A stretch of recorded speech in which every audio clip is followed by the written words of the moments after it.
আমার মনে হয় বাংলাদেশ স্পোর্টসের জন্য অনেক বড় পজিটিভ বিষয়। আমরা ক্রিকেটাররা তো পুরস্কার পেয়ে থাকি, বাট দেখে ভালো লাগছিল অন্য স্পোর্টস যারা আছে, অন্য ডিসিপ্লিন যারা আছে সেখানতেও বাকিরা উঠে আসছেন। তারপরে আমাদের সবাই স্পোর্টস ফলো করছেন, বাংলাদেশ সবাই শুধু একটা স্পোর্টস ফলো করছেন না, বাংলাদেশের যারা স্পোর্টস লাভার আছেন, যারা খেলা দেখে থাকেন, তারা সব স্পোর্টসই ফলো করছেন। আমার ইটস ভেরি ইম্পর্টেন্ট। আমরা অ্যাজ এ স্পোর্টস পার্সন, আমি নিজে ক্রিকেট খেলি, কিন্তু আমি কিন্তু অনেক স্পোর্টস ফলো করি। স্পেশালি আমার ফেভারিট স্পোর্টস কিন্তু 100 মিটার স্প্রিন্ট। আমি 100 মিটার স্প্রিন্টের অনেক বড় একটা ভক্ত।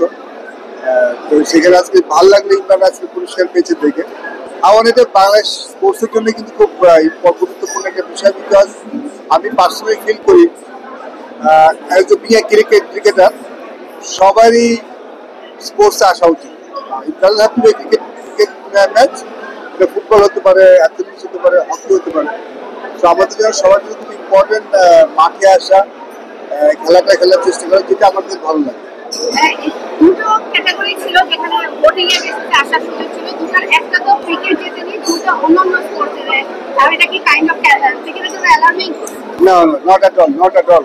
আমার মনে হয় যে দেখুন, আমি পার্সোনালি ফিল করি আমরা যে স্পোর্টসে খেলি, cricket, football, hockey, badminton, athletics, যখন দেশের হয়ে আমরা রিপ্রেজেন্ট করি, it's our country, it's hour Bangladesh. বাংলাদেশের হয়ে যে একটা পদক জেতা যতখানি ইম্পর্টেন্ট, বাংলাদেশের হয়ে একটা টেস্ট ম্যাচ জেতাও কিন্তু সেম ইম্পর্টেন্ট। তো আমার কাছে মনে হয় এরকম কিছু, আমার কাছে মনে হয় বরং আরো ভালো, আরো চ্যালেঞ্জিং। আমাদের ক্রিকেটাররা নিজেদেরকে আরো উদ্বুদ্ধ করবেন সেখান থেকে, আরো চ্যালেঞ্জ অনুভব করবে, যেটা খুব ইম্পর্টেন্ট। আমাদের যে সব স্পোর্টস যখন একসাথে হয়, তখন দেশের ক্রীড়াঙ্গন এগিয়ে যায়, যেটা বেশি ইম্পর্টেন্ট বলে আমার কাছে মনে হয়।